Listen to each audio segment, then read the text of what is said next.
Imagina ver cómo todo tu patrimonio, la herencia de tus abuelos y el futuro de tus hijos, se convierte literalmente en polvo entre tus dedos. El sol, que antes era tu aliado, se ha convertido en tu verdugo. El agua, ese oro líquido, ha desaparecido. Esta no es una historia de ciencia ficción apocalíptica. Es la realidad que enfrentó Mateo, un agricultor tradicional que estaba a solo 30 días de la bancarrota total. A 30 días de perder sus tierras ante el banco. Pero, ¿qué harías tú si la naturaleza te cerrara todas las puertas? Mateo no rezó por lluvia. Mateo decidió hackear el sistema. En el video de hoy, en Los Visionarios del Éxito, te contaremos la increíble historia de cómo una sequía devastadora empujó a un hombre común a descubrir un secreto tecnológico olvidado. Veremos cómo transformó un granero moribundo en una fortaleza de alta tecnología, utilizando sistemas de recirculación, biotecnología y una simbiosis perfecta entre peces y plantas. Descubrirás cómo convirtió la escasez en abundancia y cómo pasó de estar arrodillado en la tierra seca a facturar millones con la acuaponía. Si crees que la agricultura es solo para gente con palas y sombreros, prepárate, porque hoy vas a conocer la agricultura del futuro. Limpia, tecnológica y extremadamente rentable. El año fue devastador. Los meteorólogos lo llamaron la Gran Seca, pero para los habitantes del Valle de San Lorenzo, tenía otro nombre, el final. Mateo había crecido en esas tierras. Conocía el ciclo de la vida mejor que nadie. Se levantaba a las 4 de la mañana, revisaba los surcos, palpaba la humedad de la tierra y miraba al cielo buscando nubes. Pero ese año, el cielo era un lienzo azul implacable, sin una sola mancha blanca que prometiera alivio. Durante 3 generaciones, la familia de Mateo había cultivado maíz y hortalizas de la manera tradicional. El arar la tierra, sembrar, regar y cosechar al final. Era un pacto sagrado con la tierra. Pero la tierra rompió el pacto. Los pozos artesianos, que durante décadas habían bombeado agua cristalina, comenzaron a escupir lodo y finalmente, aire. Caminar por los campos de Mateo era como caminar por un cementerio.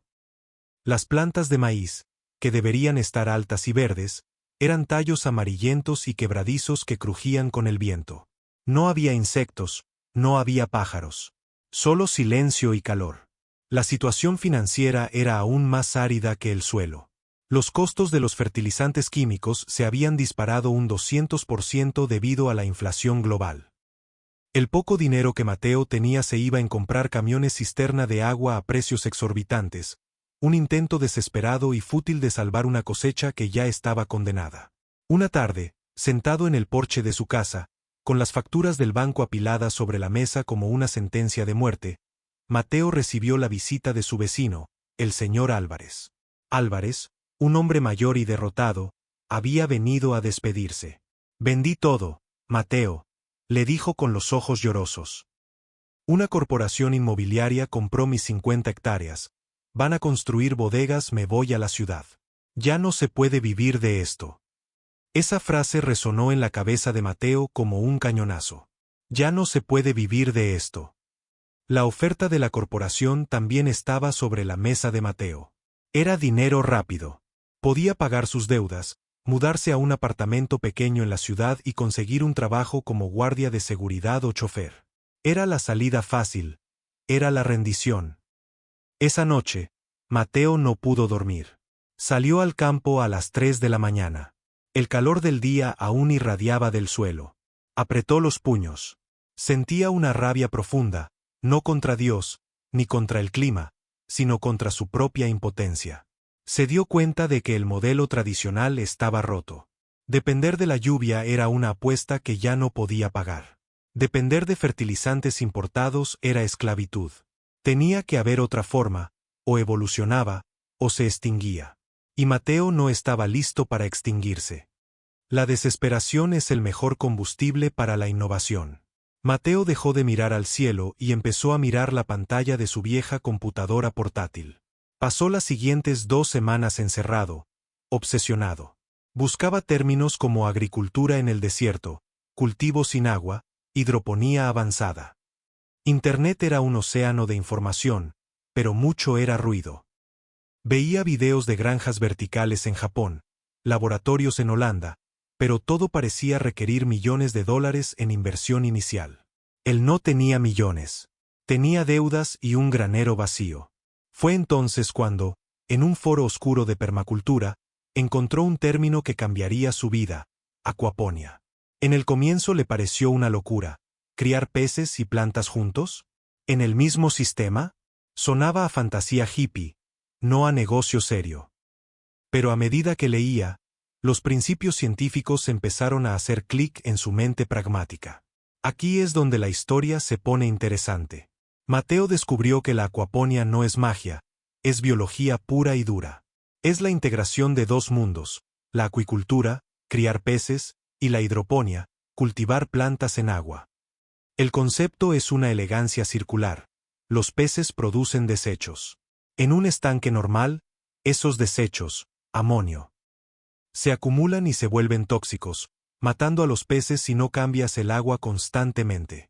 Pero en la acuaponia, no tiras el agua. Esa agua rica en desechos se bombea hacia las camas de cultivo donde están las plantas. Pero aquí está el secreto, el genio del sistema: las bacterias. Mateo aprendió sobre las bacterias nitrificantes, nitrosomonas y nitrobacter. Estos microorganismos invisibles viven en las raíces de las plantas y en el sustrato. Convierten el amonio tóxico de los peces primero en nitritos y luego en nitratos. ¿Y qué son los nitratos? Son el fertilizante más puro, orgánico y explosivo para el crecimiento de las plantas. Las plantas absorben estos nitratos, alimentándose, y al hacerlo, filtran y purifican el agua, que regresa limpia al tanque de los peces. Es un ciclo infinito. Lo que realmente atrapó a Mateo fue un dato estadístico. La acuaponia utiliza 90% menos agua que la agricultura tradicional. 90%.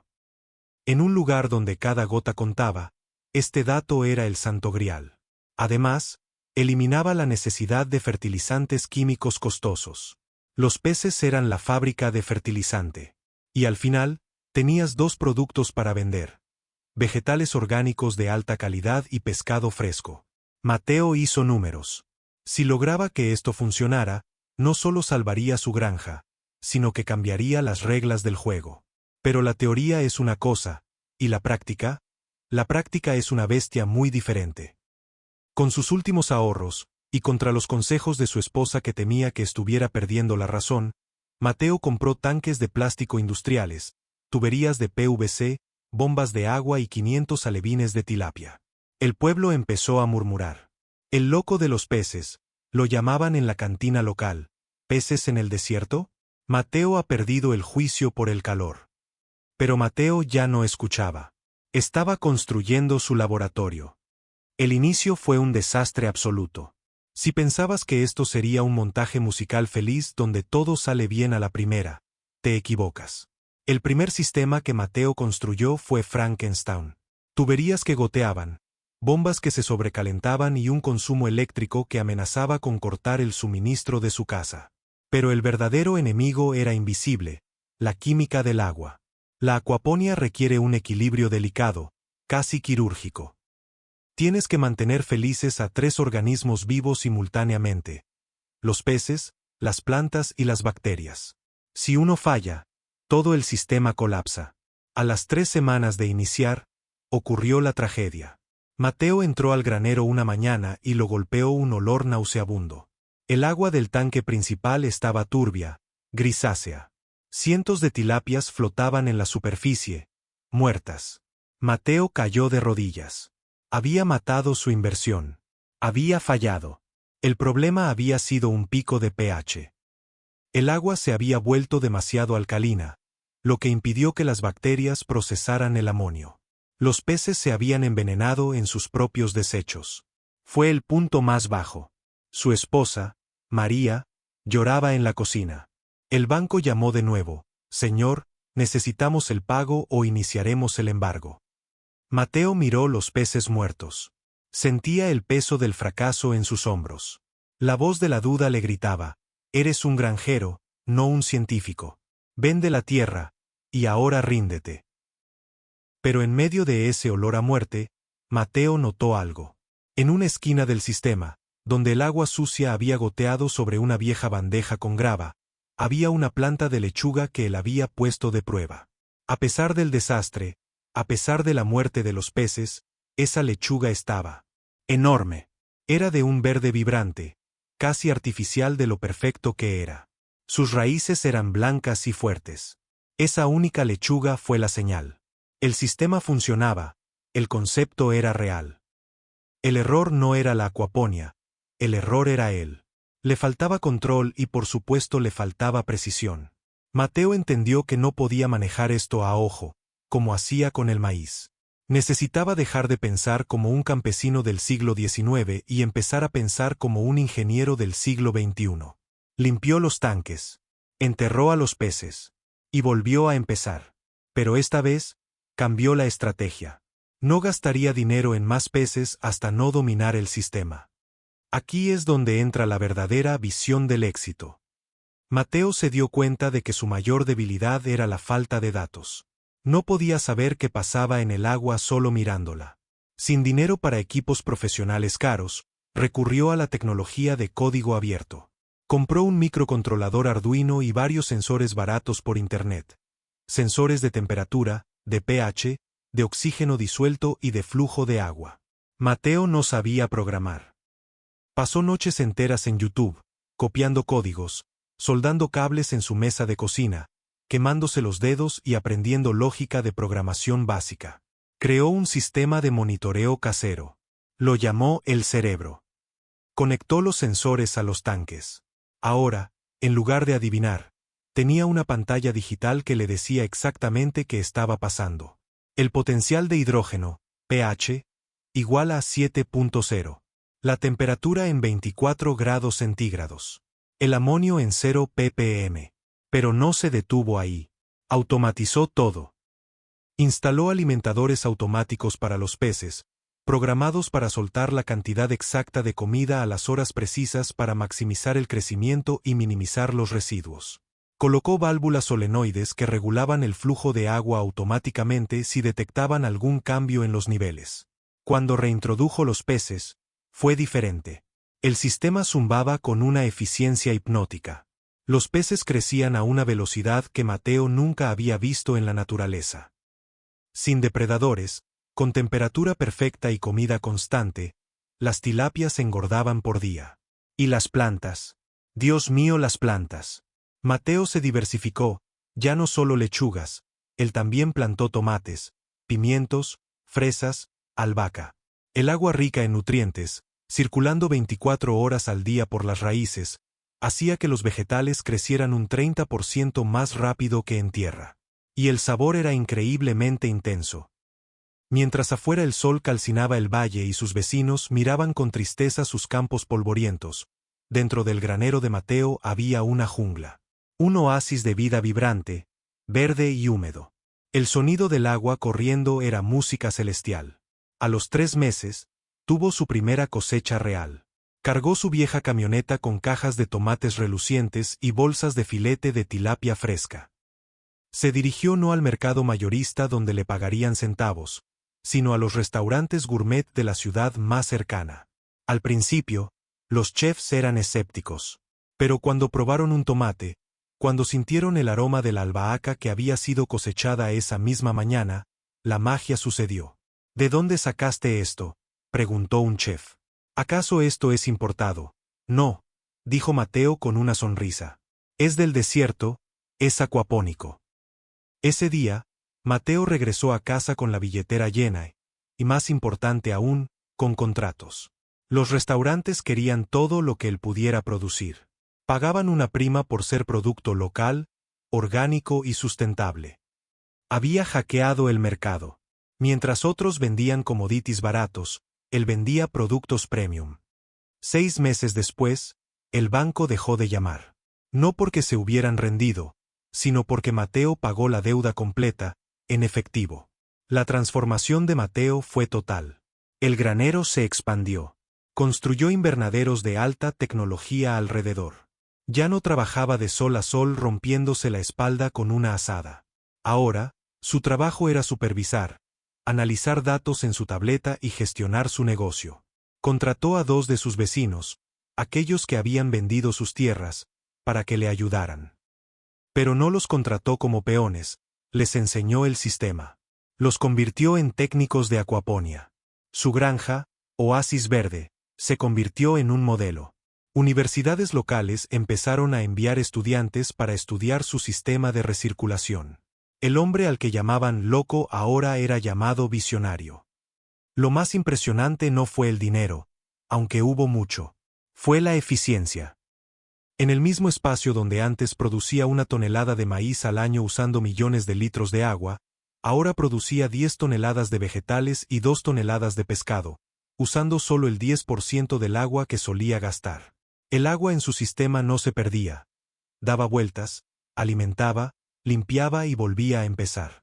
Era una metáfora de su propia vida. Había tomado su fracaso, sus desechos, y los había convertido en el combustible para su nuevo éxito. Mateo entendió algo fundamental sobre la riqueza. La verdadera riqueza en el siglo XXI no se trata de tener más tierra, sino de tener más conocimiento. No se trata de trabajar más duro, sino de trabajar más inteligente. El modelo de la tierra al millón no era una fantasía. Era una cuestión de adaptación. La sequía, esa crisis terrible que casi lo destruye, fue en realidad el mejor regalo que la vida le pudo dar.